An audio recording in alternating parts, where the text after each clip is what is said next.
CBI కస్టడీలో MLC కవిత విచారణ మొదటి రోజు విచారణ కొనసాగుతోంది. సిబిఐ స్పెషల్ కోర్టు కవితను సిబిఐకి 3 రోజుల కస్టడీకి అనుమతినివ్వడంతో ఈ రోజు నుంచి కవిత సిబిఐ కస్టడీలో ఉంటారు. 3 రోజుల పాటు సిబిఐ కవితను 3 రోజుల పాటు విచారించబోతోంది.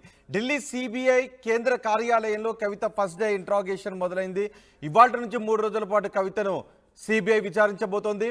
లిక్కర్ పాలసీలో అక్రమాల్లో కవిత కీలక సూత్రధారి అని సిబిఐ చెప్తోంది. సూత్రధారి పాత్రధారి కూడా కవితే అని సిబిఐ చెప్తోంది. లిక్కర్ పాలసీ రూపకల్పన, ఆప్కు 100 కోట్ల రూపాయల ముడుపులు, సౌత్ గ్రూప్ నుంచి డబ్బు సమకూర్చడం, అలాగే నిందితులు అప్రూవర్లుగా మారిన వారిచ్చిన వాంగ్మూలాలు ఆధారంగా వాటిపైన సిబిఐ ప్రశ్నావళిని సిద్ధం చేస్తున్నట్టుగా తెలుస్తోంది. వాట్సాప్ చాటింగ్స్ పై కవితను సిబిఐ ప్రశ్నిస్తున్నట్టుగా తెలుస్తోంది. సీసీటీవీ పర్యవేక్షణలో కవిత విచారణ జరుగుతోంది. కవితను సీసీటీవీ పర్యవేక్షణలో సిబిఐ అధికారులు విచారిస్తున్నారు. సిబిఐ కస్టడీలో కవితకు ప్రతి 48 గంటలకు ఒకసారి వైద్య పరీక్షలు నిర్వహిస్తారు. సాయంత్రం 6 గంటల నుంచి 7 గంటల మధ్య కవితను కలవటానికి కవిత తరపు న్యాయవాది, కుటుంబ సభ్యులకు అనుమతి ఉంది. భర్త అనిల్, కేటీఆర్, పిఏ శరత్, న్యాయవాది మోహిత్ రావులను కలిసేందుకు కవితకు పర్మిషన్ ఉంది. కవితను కలవడానికి రేపు ఢిల్లీకి కేటీఆర్ కూడా వెళ్ళబోతున్నారు. మరింత సమాచారం మా ప్రతినిధి రామకృష్ణ అందిస్తారు. ఒకసారి రామకృష్ణతో మాట్లాడే ముందు కవిత ఏం మాట్లాడారో ఒకసారి చూద్దాం. कुछ नहीं कहना है, सेम वर्ड क्वेश्चंस पूछेंगे, यूटाइल एक्सरसाइज है, सीबीआई जो पूछ रही है वो गलत।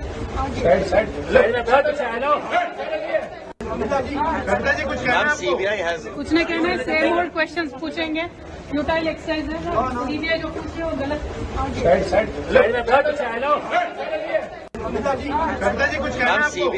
कुछ नहीं कहना है, सेम वर्ड क्वेश्चंस पूछेंगे, कुछ नहीं कहना है, सेम वर्ड क्वेश्चंस पूछेंगे, यूटाइल एक्सरसाइज है, सीबीआई जो पूछ रही है वो गलत।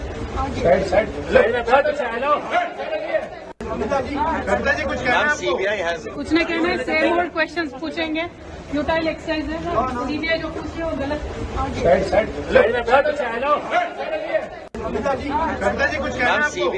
कुछ नहीं कहना है, सेम वर्ड क्वेश्चंस पूछेंगे।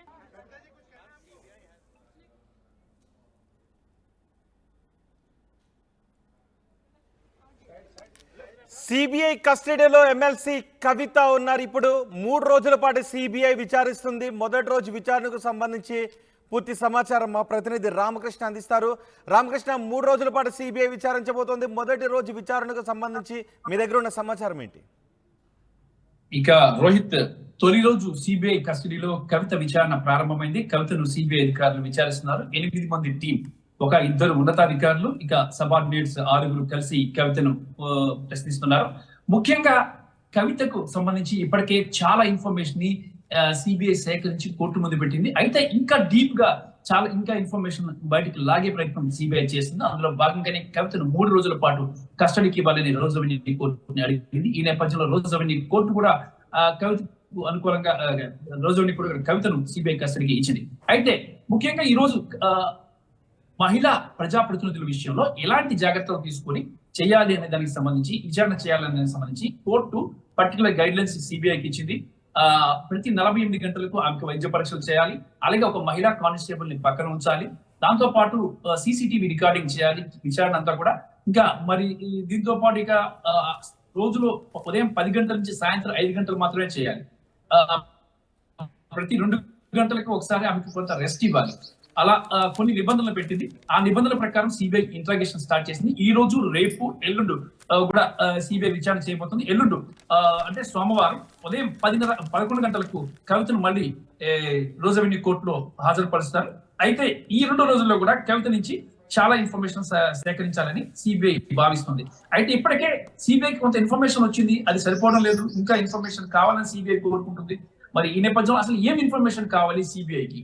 అయితే ఇక్కడ ప్రధానంగా కవితకు సంబంధించిన వ్యాపార లావాదేవీలు అంటే ఈ లిక్కర్ స్కామ్ ద్వారా వచ్చిన సొమ్మును ఏ వ్యాపారంలో పెట్టారు, ఆ వ్యాపారంలో ఎవరెవరు ఉన్నారు, వాళ్ళకి సంబంధించిన డీటెయిల్స్ ఇవ్వాలని చెప్పి కవితను కోరారు. అయితే కవిత మాత్రం ఒకటే చెప్తారు, నాకు సంబంధం లేదు లిక్కర్ స్కామ్ లో, లిక్కర్ స్కామ్ లో నేను ఎలాంటి అవినీతికి పాల్పడలేదు, అలాగే ఎవరికి నేను ముడుపులు చెల్లించలేదని చెప్పేసి కవిత స్ట్రాంగ్ గా వాదిస్తున్నారు. అయితే సిబిఐ మా వద్ద ఆధారాలు ఉన్నాయి. హైదరాబాద్ లోని పలు హోటల్స్ లో, అలాగే ఢిల్లీలోని పలు హోటల్స్ లో పాటు దేశంలోని కొన్ని రాష్ట్రాల్లో పలు హోటల్స్ లో జరిగినటువంటి మీటింగ్లకు సంబంధించి, ఈ లిక్కర్ మీటింగ్లకు సంబంధించిన వీడియో క్లిప్పింగ్స్ సిబిఐ సేకరించింది. ఆ వీడియో క్లిప్పింగ్స్ ను బేస్ చేసుకొని సిబిఐ ముందుకు వెళ్తుంది విచారణలో.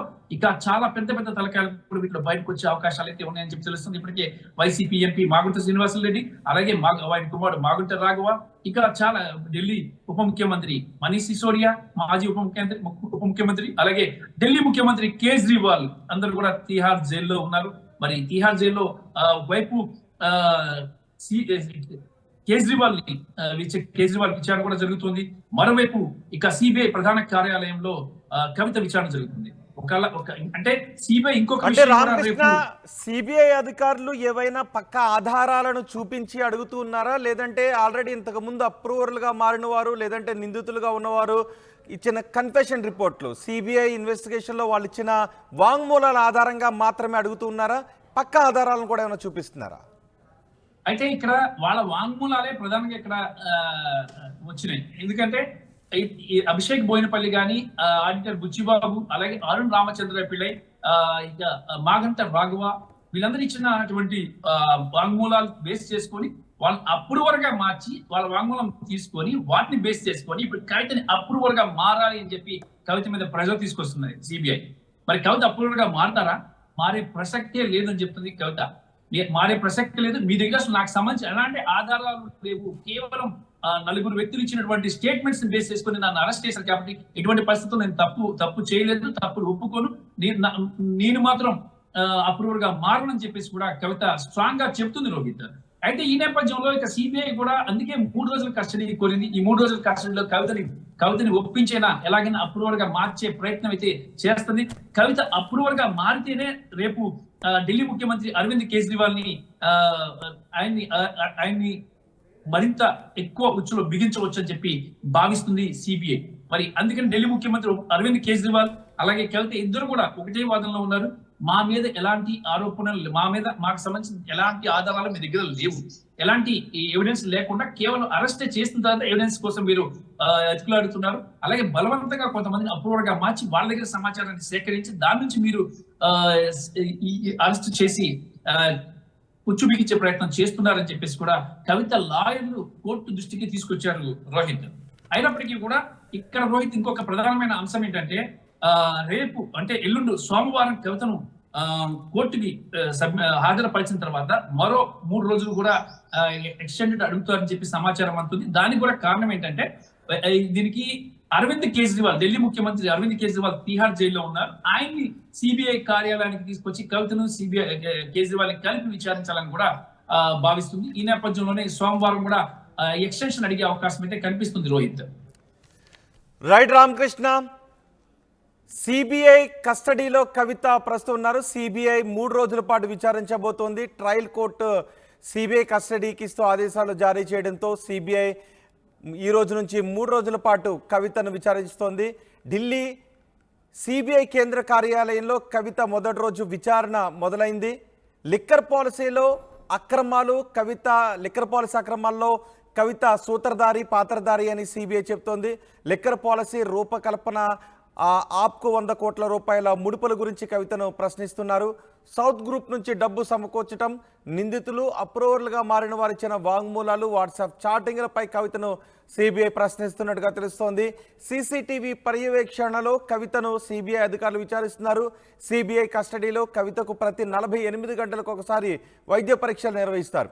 సాయంత్రం 6-7 గంటల మధ్య కవితను కలవడానికి న్యాయవాది, కుటుంబ సభ్యులకు అనుమతి ఉంది. భర్త అనిల్, కేటీఆర్, పిఎస్ శరత్, న్యాయవాది మోహిత్ రావులను కలవడానికి కవితకు పర్మిషన్ ఉంది. కవితను కలవడానికి రేపు ఢిల్లీకి కేటీఆర్ వెళ్ళబోతున్నారు.